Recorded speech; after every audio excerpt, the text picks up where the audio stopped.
By 5:40 a.m., I was already solving problems that technically weren't mine anymore. I stood in my kitchen in yesterday's dress shirt, coffee dripping into the machine, while mediating a quiet panic between two private equity heirs who had both wired deposits for the same waterfront estate in Sag Harbor. I wasn't officially looped in. I hadn't been for months. But like clockwork, someone whispered the same line into the call. "Put Michael on. He'll sort it out." So I did. 20 minutes later, one heir accepted a Nantucket alternative, the broker promised a yacht transfer as an apology, and a potential 8-figure feud dissolved into polite laughter. By 6:10 a.m., I faded back into silence. My name is Michael Alvarez. I'm 51 years old. I've spent 23 years at Northbridge Capital Management fixing things that were never supposed to break, or at least never supposed to break publicly. I've never been the face of the firm, never photographed at charity galas, never invited on the partners' golf retreats in Palm Beach. Yet somehow, whenever a client crisis threatened reputational fallout, my phone rang first. I wasn't power, I was containment. I joined Northbridge straight out of Northeastern University, back when the firm still smelled like cheap carpet and ambition. Merit mattered then. Results mattered. I worked my way from junior analyst to director of strategic operations, the role reserved for problems nobody wanted their name attached to. Cross-border asset transfers, hostile divorces, family feuds wrapped in 9-digit portfolios. When discretion mattered more than branding, I was involved. I didn't resent it. I understood the trade. Let others chase visibility. I preferred leverage. That morning felt different because I was preparing for the Whitmore dinner. The Whitmores weren't just a client, they were an institution. Old New England manufacturing wealth, diversified into energy, logistics, and private equity. Northbridge managed just over $360 million of their assets. That account alone underwrote bonuses, expansions, and a few carefully hidden mistakes. Arthur Whitmore, 61, had trusted me for over a decade. He valued precision, not theater. We worked well together because we spoke the same language, outcomes. But tonight wasn't about him, it was about his daughter. Claire Whitmore, 30 years old, Ivy League MBA, a resume polished by consultants, and a confidence inflated by inheritance. After years of exploring innovation through unprofitable startups, she was stepping into the family empire. The firm had spent months rehearsing for her arrival. And somehow, despite not being the account partner, not being senior leadership, not being visible at all, I was asked to make sure the dinner went smoothly. "Just keep things on track," they told me. "Be supportive. She's different." I reviewed the seating chart. My name appeared beneath a neat label, Operational Support. 23 years, reduced to 2 words. I didn't object, I rarely did, but as I confirmed the reservation at Atelier Laurent and ensured our internal recording protocol was ready, one thought settled in with quiet certainty.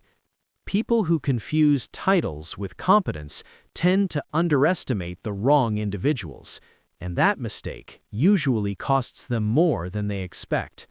Atelier Laurent was the kind of restaurant designed to remind people exactly where they stood in the social order. No prices on the menu, chairs upholstered in something imported, servers trained to speak softly even when correcting billionaires. Arthur Whitmore had chosen it years ago for sensitive meetings, back when trust still mattered more than optics.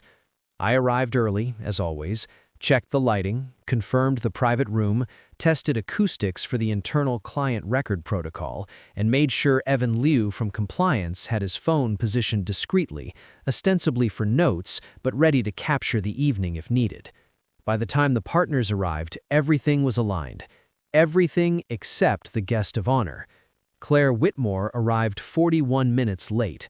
The door opened without hesitation, as if time bent around her schedule, and she walked in mid-call, designer coat still on, voice sharp and performative.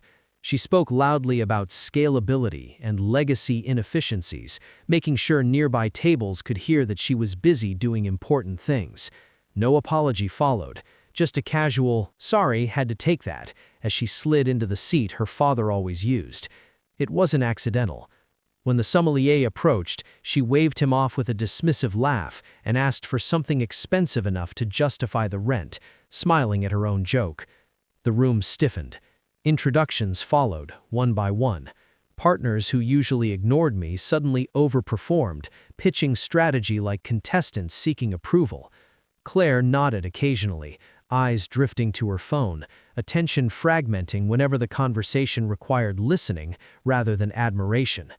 I stayed silent, observed, managed pacing, service, transitions. I had done this hundreds of times. Halfway through the main course, she finally noticed me. Her gaze landed with curiosity, then amusement, like discovering an unlabeled object. "And you are?" she asked, voice carrying. Before I could answer, she tilted her head. "Operations, right? Logistics, making sure things run on time." A few nervous laughs surfaced and died. I replied evenly, explaining that I managed long-term client operations in risk containment, that my role focused on preventing high-value failures.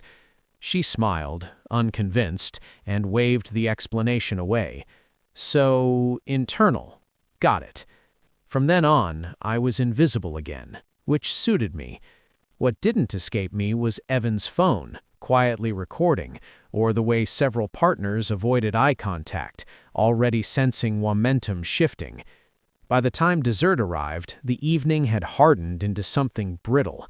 Claire looked satisfied, confident she'd established hierarchy.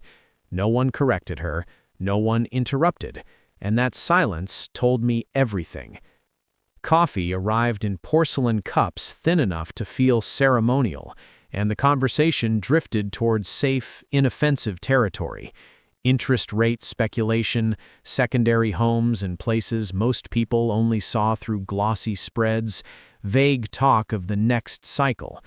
Claire dominated the table without saying much of substance, interrupting when it suited her, glancing at her phone whenever it didn't.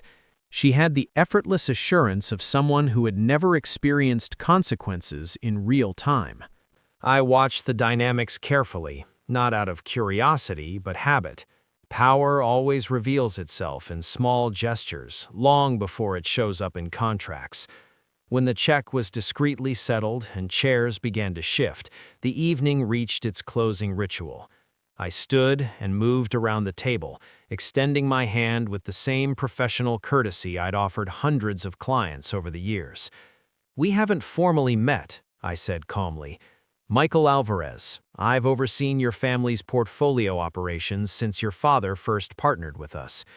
She looked at my hand as if it were an inconvenience, then leaned back, eyes assessing, calculating. The pause was deliberate. "I don't shake hands with middle management," she said lightly, as if stating a preference in wine. The words landed cleanly, without malice, which somehow made them worse. The room froze. A server stopped mid-step.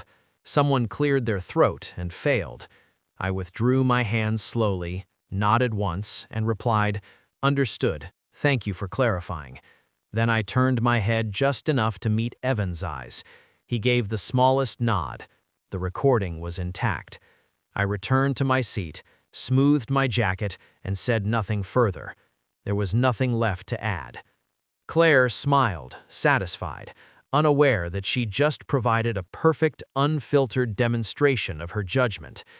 The rest of the group resumed movement, like a system rebooting after a crash. Polite goodbyes followed, forced and thin. Outside, the night air was sharp and quiet. I walked home instead of calling a car, letting the city settle my thoughts. Humiliation, I'd learned, only lingers when it's unanswered. This wasn't unanswered. It was documented. By the time I reached my apartment, my phone remained silent, but I knew the next morning wouldn't be. Evidence has weight in rooms where titles don't, and Arthur Whitmore had always cared about weight. The next morning began the same way most crises do at Northbridge. Quietly, then all at once. I arrived just before 8, poured coffee I didn't need, and reviewed overnight activity like nothing had changed. No messages, no alerts. That silence was temporary.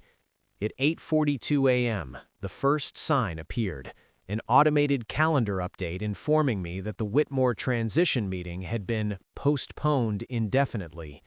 At 8:55, my access to the Whitmore shared drive disappeared. No warning, no explanation.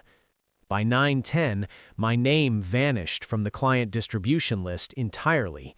Digital erasure executed with surgical efficiency. Claire had acted quickly. She always did when control was challenged. The partners complied just as fast. Fear accelerates obedience. I didn't react. I'd seen this pattern before. Freeze out the variable, remove the reminder, pretend the problem no longer exists. At 9:30, whispers started traveling the halls. Fragments floated past me near the elevators in the coffee station. She embarrassed him. Apparently refused to shake his hand. Arthur's furious. No, not furious. Quiet. The worst kind. I kept my expression neutral and my pace unchanged. At 10:05, Evan approached me near the stairwell, voice low. "Do you want me to delete the file?" he asked. "It's causing attention." I shook my head once. "Secure it," I said. "Backups." That was all. At 11:18, the landline on my desk rang. It hadn't rung in years. Building security spoke first. "Mr. Alvarez, Arthur Whitmore is in the lobby. He says he doesn't need an appointment." I looked toward the glass wall overlooking reception and saw him moving with purpose, alone, leather portfolio in hand, expression unreadable. "Send him up," I said. I didn't warn anyone. I didn't have to. Arthur didn't knock. He entered the executive conference room mid-presentation, interrupting a pitch to a prospective pharmaceutical client worth tens of millions. His voice cut clean through rehearsed optimism. "If you're discussing long-term partnerships," he said evenly, "you should stop." Silence collapsed the room. He placed the portfolio on the table and opened it. Screenshots, transcripts, a still image frozen on the exact moment Claire dismissed me. Arthur didn't raise his voice. He didn't need volume. "This man," he said, pointing to the image, "has protected my family's assets for over a decade." He removed a renewal contract from the folder, signed and final, and tore it in half. The sound echoed. "And now, he's the reason you won't manage another dollar of our money." Then he turned and left. The damage was already done. The aftermath unfolded with the precision of a controlled demolition. The pharmaceutical executives exited the conference room in stunned silence, murmuring something about rescheduling while already knowing they wouldn't. Assistants scrambled. Phones rang without answers. Legal teams initiated protocols that had only existed as theoretical exercises in risk manuals. From my office, I watched it all through the glass, hands steady, posture unchanged. For the first time in years, no one asked me to fix it. They already knew I couldn't. By noon, the partners were sealed inside the war room, voices low, expressions stripped of confidence. I wasn't invited. I didn't need to be. At 3:17 p.m., Jeffrey Miles, our managing partner, stood at my door. His suit looked slept in, his tie loosened, his composure fractured. "We need to talk," he said, as if the word need might still carry authority. He offered a promotion before I could respond. Managing Director, full control over client relations. Equity, a compensation package heavy enough to feel like contrition. I listened without interrupting. When he finished, I reached into my desk and removed a notebook I'd been updating quietly for years.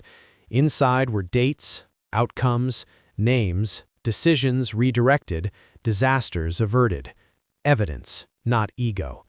This isn't about a title, I said. It's about governance. He stared, uncertain. I explained calmly that Claire's behavior wasn't a singular failure. It was exposure, a signal to every client watching that Northbridge mistook entitlement for leadership. The board met 2 weeks later. Decisions followed swiftly. Claire announced she was stepping away to pursue independent ventures. 3 senior partners resigned within a month. I accepted the role on my terms. 6 months later, the firm had grown, not explosively, but sustainably. Clients stayed. New ones came quietly, referred by people who valued competence over pedigree. An industry profile later called it a cultural reset. They interviewed me about leadership and restraint. They never mentioned the dinner. They didn't have to. Some lessons only require one witness. The weeks that followed felt almost deceptively calm. From the outside, Northbridge appeared to have survived the shock with minimal visible damage. Markets moved, reports went out on schedule, and client calls were handled with the same polished language we'd always used. Inside, everything was different. Authority had shifted, even before it was formally reassigned. People stopped posturing and started asking careful questions. Decisions that once required 3 layers of approval suddenly came directly to me, quietly, without ceremony. I didn't seek the change, but I didn't resist it either. When the board confirmed my appointment, there was no applause, no announcement email filled with superlatives, just a revised org chart and a new set of expectations. I approached the role the same way I'd approached every other responsibility I'd been given over the past 2 decades, deliberately and without spectacle. The first thing I did was review every major client relationship personally, not to assert control, but to listen. Patterns emerged quickly. Clients didn't want charisma, they wanted continuity. They wanted to know that the people managing their assets understood consequences. That trust had been strained, not by numbers, but by behavior. Word travels in wealth management faster than spreadsheets. I made it clear, internally and externally, that professionalism was not a courtesy, but a requirement. Titles stopped protecting poor judgment. Performance started standing on its own. Some people adjusted. Others left. Neither outcome surprised me. The firm's culture recalibrated slowly, almost imperceptibly, like a compass correcting after a magnetic disturbance. I thought about Claire only once during that period, when a junior associate mentioned seeing her name attached to a new venture in sustainable tech. I wished her well, and meant it. The lesson wasn't personal. It never was. It was structural. Respect isn't inherited, and influence doesn't announce itself. It accumulates, quietly, through consistency. Northbridge didn't recover because of a confrontation. It recovered because it finally understood what had been holding it together all along. By the end of the first quarter, the numbers told a story the partners hadn't expected. We hadn't replaced the Whitmore capital yet, and we didn't try to. Instead, volatility dropped. Client escalation slowed. The kind of late-night emergencies that used to define my calendar became rare. That wasn't luck. It was discipline. I had implemented a rule that unsettled some people. If a client required theatrics to feel important, we were likely the wrong firm for them. That line alone filtered conversations before they reached my desk. Internally, I dismantled a habit that had quietly poisoned the organization for years, the reflex to defer upward instead of thinking laterally. Teams were expected to solve problems before they performed loyalty. Accountability stopped being something you managed around and became something you planned for. Not everyone appreciated the shift. A few senior figures tested boundaries, pushing for exceptions, invoking history, hinting at influence.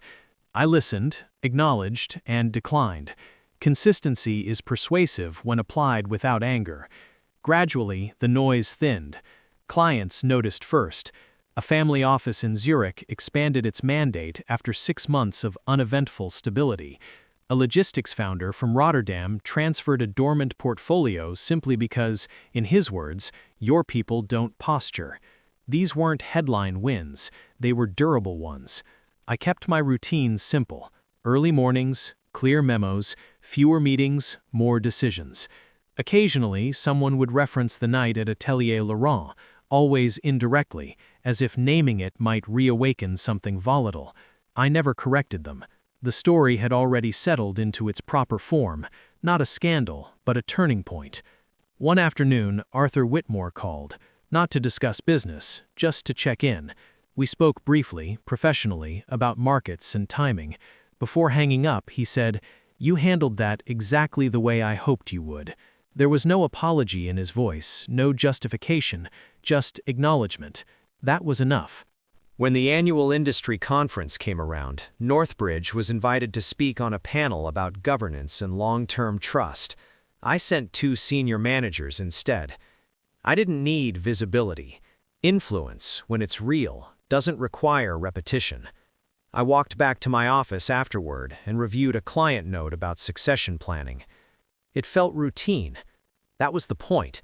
Stability isn't dramatic, it's earned quietly. One restrained decision at a time. Time has a way of sanding down sharp moments into something more usable. By summer, the story inside Northbridge had stopped circulating as gossip and started functioning as reference. New hires weren't told what happened outright, but they absorbed it through behavior. Meetings ran tighter, people prepared. Titles stopped being used as shields. When someone overstepped, it didn't explode into drama. It simply didn't work anymore. That was the quiet advantage of a reset done without spectacle. I spent more time outside the building than I used to, sitting across from clients in understated offices, listening more than I spoke. The questions they asked were revealing. None of them wanted guarantees. They wanted alignment. They wanted to know that the people entrusted with their capital understood restraint as a form of intelligence. I told them the truth. Stability isn't the absence of conflict, it's the presence of judgment. That answer landed more often than not. Internally, I reviewed succession plans with a different lens. Not pedigree. Not pedigree's cousin, potential. Just behavior under pressure. Who listened when they were uncomfortable. Who adjusted without being told. A few people surprised me. Others confirmed what I'd already known. The firm didn't feel lighter because we'd lost weight. It felt lighter because we'd stopped carrying things that didn't belong. Occasionally, I'd catch someone watching me during a tense discussion, waiting for a reaction that never came. Calm unsettles people who rely on escalation. That never changed. One afternoon, an industry publication requested comment on leadership trends. I declined the interview and sent them a white paper instead. It outlined principles, not personalities. The editor later told me it was the most practical submission they'd received all year. That mattered more than a quote. Near the end of August, a junior associate asked me, carefully, if I ever regretted not responding differently that night. I considered the question longer than he expected. No, I said. Escalation rewards the wrong audience. He nodded, absorbing it. That was how the culture moved now. Not through announcements, but through repetition. Claire's name came up once more, attached to a venture that hadn't survived its first funding round. I felt nothing about it. The system corrected itself. By then, Northbridge had replaced the lost revenue quietly, without urgency. We hadn't chased growth, we'd allowed it. That distinction mattered. When pressure builds slowly and releases cleanly, it leaves structure intact. And structure, more than ambition, is what endures. By the end of the year, Northbridge no longer felt like a firm recovering from a rupture. It felt like an organization that had finally aligned with its own capabilities. The metrics reflected it, but more telling were the absences. Fewer crisis calls, fewer late-night escalations driven by ego rather than necessity. The work returned to what it should have been all along: deliberate, technical, unremarkable in the best way. Clients trusted us not because we promised exceptional outcomes, but because we consistently avoided preventable failures. That distinction had become our quiet advantage. I stopped being asked to intervene because the system no longer needed an invisible hand to keep it upright. Responsibility had been distributed, not deferred. When mistakes occurred, they were acknowledged early and corrected without ceremony. That alone preserved more value than any strategic initiative I'd seen rolled out in the previous decade. Toward December, the board conducted its annual review. It was shorter than usual. No grand statements, no performative alignment exercises. They approved the following year's strategy with minimal edits and moved on. One director paused afterward and said, almost casually, "This is the first time in years I've felt comfortable not asking follow-up questions." That was the highest compliment the room could offer. Outside the firm, the market remained unpredictable. Volatility doesn't disappear because governance improves. But when turbulence hit, our responses were measured. Clients noticed. Referrals came in quietly, without fanfare. I accepted them selectively. Scale without discipline had nearly cost the firm everything once. We weren't repeating that lesson. I thought about the early years occasionally, about the version of myself that believed effort alone guaranteed recognition. He hadn't been wrong, just incomplete. Recognition isn't granted by institutions, it's conceded by outcomes. That understanding arrived late, but it arrived intact. On the last Friday before the holidays, I walked through the office after most people had left. Lights dimmed, screens dark. The place felt stable in a way it never had before. Not ambitious, not hungry, secure. I locked my office, stepped into the cold evening air, and headed home without checking my phone. Nothing urgent followed me anymore. The problems that once defined my role had either been resolved or rendered obsolete. That wasn't an ending, it was confirmation. When systems are built correctly, they don't need heroes, they need judgment. And judgment, applied consistently, outlasts reputation every time. The final confirmation came without drama, the way most lasting changes do. Early the following spring, a discreet package arrived at my office. No return address, no note. Inside was a bottle of single-barrel bourbon from a small distillery outside Lexington, aged longer than most business relationships survive. The decanter was custom cast, shaped like a stretch of the New England coastline. It wasn't extravagant, it was deliberate. I didn't need to ask who sent it.